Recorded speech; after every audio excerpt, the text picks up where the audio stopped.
श्री स्वामी समर्थ. जय जय स्वामी समर्थ. स्वामींचं नाव घेऊन मी आजच्या ह्या नवीन व्हिडिओला सुरुवात करते.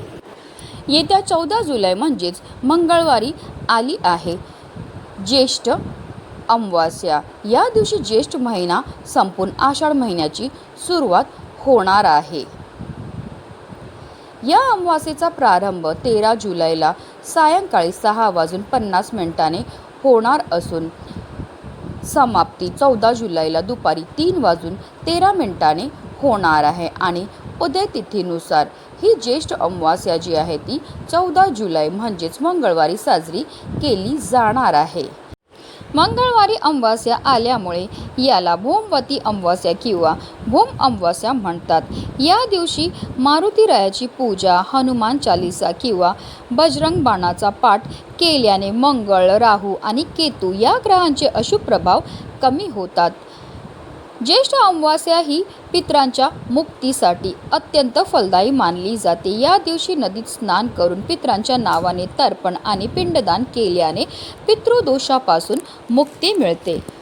या दिवशी गरजू व्यक्तींना किंवा ब्राह्मणांना अन्न, वस्त्र, काळे तीळ, छत्री आणि चप्पल दान करणे अत्यंत पुण्यकारक मानले जाते. पूर्वजांना प्रार्थना करणे, कालसर्प दोष दूर करणे, मंगळ दोष शांत करणे आणि दान धर्म करण्यासाठी हा दिवस खूप शुभ मानला जातो. अमावास्येचे अधिपती देवता शनिदेव आहेत. या दिवशी हनुमानाची पूजा केल्याने शनीच्या 7.5 आणि ढय्या चक्राचा प्रभाव कमी होतो. शिवाय मंगळवार सोबत होणाऱ्या युतीमुळे राहू, केतू आणि मंगळ यांच्या अशुभ प्रभावापासून दिलासा मिळतो. अमावास्येला पिंडदान, तर्पण आणि अन्नदान करणे हा एक प्रभावी उपाय मानला जातो. यामुळे असंतुष्ट पूर्वज प्रसन्न होतात आणि सुख समृद्धीचा आशीर्वाद देतात. ज्येष्ठ अमावास्येच्या दिवशी अनेक लोक आपल्या पितरांसाठी स्नान, दान, तर्पण, श्राद्ध आणि पिंडदान करतात, ज्यामुळे प्रखर पितृदोषापासून सुटका मिळते. एवढंच नाही तर पूर्वजांचा आशीर्वाद देखील प्राप्त होतो. धार्मिकदृष्ट्या हा दिवस अतिशय महत्त्वाचा असल्यामुळे या दिवशी काही प्रभावी उपायांनी सेवा देखील केल्या जातात. आणि म्हणून ज्येष्ठ अमावास्येच्या दिवशी तुम्ही काही नाही केलं तरीही चालेल, पण प्रत्येकाने आपल्या मुलांच्या उज्ज्वल भविष्यासाठी मुलांवरनं उतरवून टाका ही वस्तू उतरवून टाकल्यामुळे आपल्या मुलांवर कधीही कोणत्याही प्रकारचं वाईट संकट तर येणारच नाही, पण त्यांच्या जीवनामध्ये असणारी जेवढी पण नकारात्मकता, इडापिडा, दोष नष्ट होऊन त्यांची प्रत्येक क्षेत्रामध्ये भरभरून अशी प्रगती होणार आहे. तर ती कोणती वस्तू उतरवून टाकायची, कोणत्या वेळेत उतरवून टाकायचे, त्याबद्दल सविस्तर आणि महत्त्वाची अशी माहिती मी तुम्हाला या व्हिडिओमध्ये देणार आहे. तर व्हिडिओ पूर्ण पहा. आणि जर तुम्ही माझ्या चॅनलवर नवीन असतील तर चॅनलला सबस्क्राईब करा आणि शेजारी बेल आयकॉनसुद्धा प्रेस करा, जेणेकरून तुम्हाला माझ्या नवनवीन व्हिडिओचं नोटिफिकेशन हे मिळत राहील आणि तुम्ही एक पण व्हिडिओ मिस करणार नाही. भौमवती अमावास्येच्या दिवशी आपल्याला सूर्योदयापूर्वी पवित्र नदी, तलाव किंवा गंगाजल मिश्रित पाण्याने स्नान करून सूर्यदेवांची प्रार्थना करायची आहे. त्यानंतर आपल्याला दक्षिणेकडे तोंड करून तांब्याच्या भांड्यात पाणी, गंगाजल, काळे तीळ, दूध आणि कुशागवत घेऊन पूर्वजांना प्रार्थना करायची आहे. त्यानंतर आपल्याला घरातील देवघरात दिवा लावून घ्यायचा आहे. भौमवती अमावास्या असल्याने भगवान हनुमान आणि भगवान मंगळदेव यांची विशेष प्रार्थना करा. हनुमान चालीसा किंवा बजरंग बाणा म्हणणे शुभ मानले जाते. पूर्वजांसाठी घरी सात्विक भोजन तयार करा. अग्नीत शेणाच्या गौऱ्यांना तूप, गूळ आणि अन्न अर्पण करा.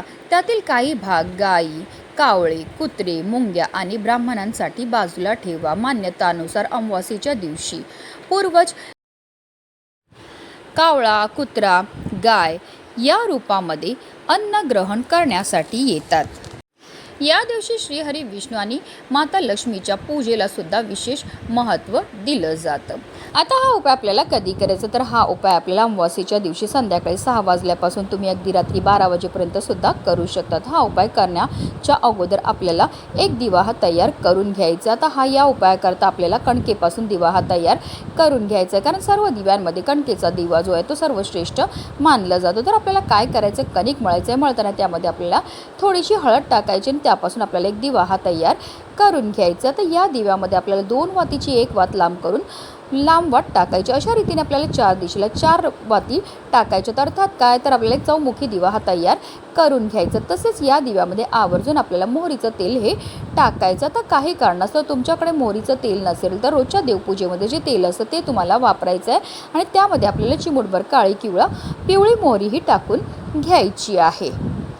मोहरीचं तेल जे असतं ते आपल्या जीवनामध्ये असणारी जेवढी पण नकारात्मकता, इडापिडा, दुर्भाग्य दूर करण्याकरता अतिशय प्रभावी मानलं जातं.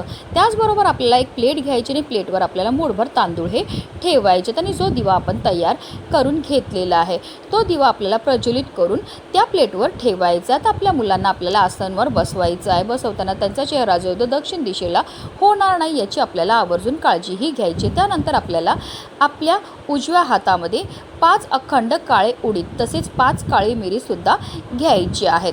आता हे जे उडीद आणि काळी मिरी जे आपण घेतलेले आहेत ते मुलांच्या डोक्यापासून पायापर्यंत 7 वेळा आपल्याला उतरवून घ्यायचं आणि त्यानंतर या दोन्ही वस्तू ज्या आहेत त्या आपल्याला त्या दिव्यामध्ये टाकायच्यात. आता हा जो दिवा आपण तयार केलेला आहे तो आपल्याला आपल्या मुलांच्या डोक्यावरून ज्याप्रमाणे घड्याळाचा काटा फिरतो त्याप्रमाणे गोलाकारमध्ये आपल्याला 3 वेळा फिरवून घ्यायचं आहे. जेव्हा हा दिवा आपण आपल्या मुलांवरनं फिरवत असतील त्यावेळा आपल्या मनामध्ये सकारात्मकता ठेवायची आहे की या उपायामुळे माझ्या मुलांच्या जीवनामध्ये असणारी जेवढी पण नकारात्मकता, इडापिडा, दोष ते सगळे दूर झालेत आणि माझ्या मुलांची मोठ्या प्रमाणामध्ये प्रगतीही झालेली. आता जर तुम्हाला एक मुलगा असेल तर तुम्हाला असा एक दिवा जो आहे तो तयार करून घ्यायचा. आता तुम्हाला 2 मुलं असतील तर 2 मुलांकरता तुम्हाला वेगवेगळे 2 दिवे हे तयार करून घ्यायचे आहेत.